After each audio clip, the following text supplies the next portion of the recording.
Good morning. Hope you guys are doing well. I'm going to try to keep this short.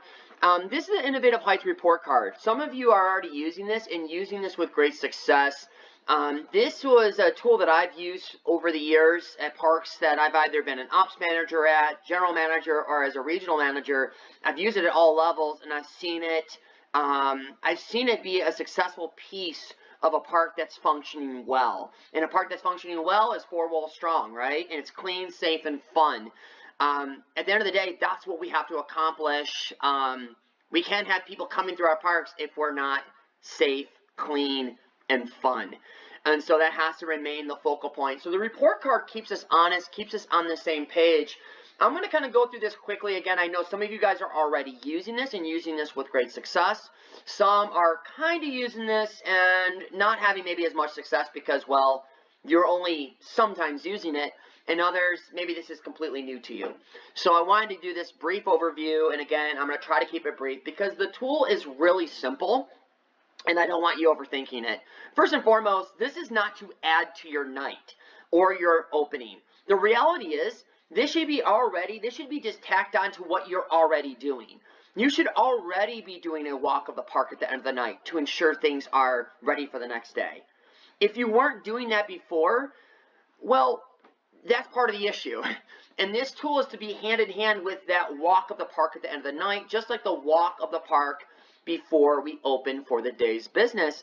Those things should already be happening. And so this report card is tacked right in there. This is something you have in hand as you're doing that walk that should have already been occurring. Okay?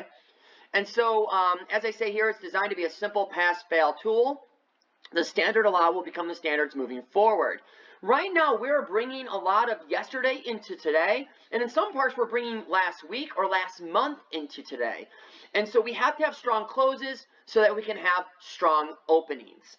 And so at the end of the night, and again, you're not leaving all of your cleaning to the end of the night. We know that. We know that all too well. Using the hour-by-hour cleaning list, we're going to hit things throughout the day's business so that by the time you're doing your final walk on the night or that walk in the morning, well, all the work should have already been done outside of maybe some additional one-off items, right? Maybe you had a call-off. Maybe you were a little short-staffed, right? Maybe you got a little busier than anticipated or anything in between. I get that.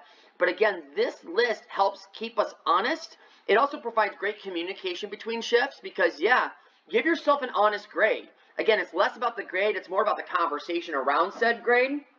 And so this helps, again, kind of bring about communication. If something wasn't done from the night before, well, we can make it very clear that it wasn't done, and we can communicate that it wasn't done, and that way the opener can see it. Obviously, if that's a routine thing, we have to figure out why that's happening, because we should be able to button things up properly at the end of the night and not bring yesterday into today. So as a closer, you're going to go through, and you're going to do the same thing as an opener. The only difference is, as a closer, you have your lead with you or your team that you're having tag along with you, and you're going to check the work done. This is just sort of a high-level view, right? No garbage out, by the front counter. Wristbands are stocked or taken off the floor as needed. Socks filled, organized. The front's organized. Floors are swept. Again, it's sort of a broad stroke sort of approach to this. We don't always get into the details, but we do as we can. And by the time you're done, you should have a score that tabulates up to 70.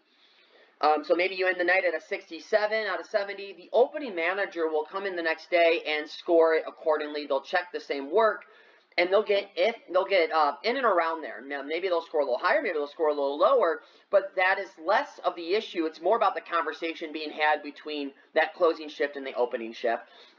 Now, just a couple things, guys. This is not this is not designed to be an instrument, whereas you're not trusted. For sure not the case. This is an instrument, though, to help create set routines and behaviors within the business and to keep everybody honest, because at the end of the day, we're all human beings. We may have been at this for a decade.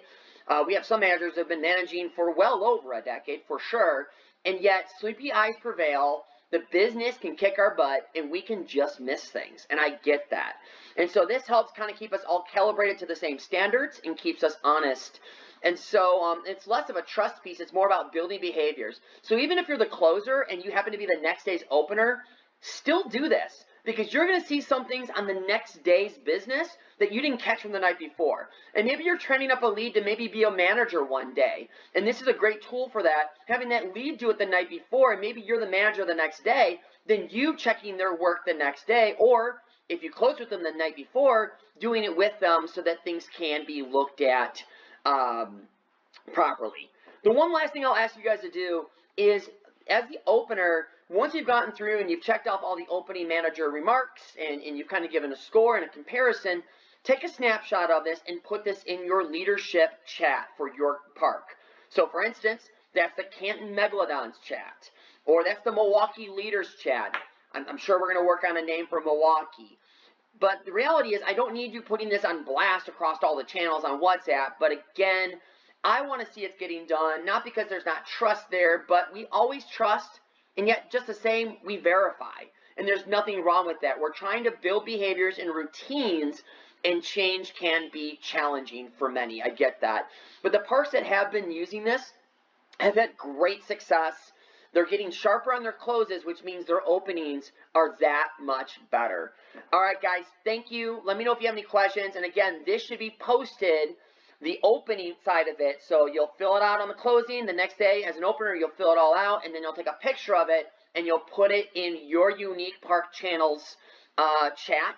That's the leadership chat. So Canton Megalodons, Shelby Township Shooting Stars, or Milwaukee Leaders chat, again, name forthcoming, and then Grand Rapids Spartans, and soon to be Madison as well. But right now we're talking about 4 out of 5 parks. I'll have Madison doing this also.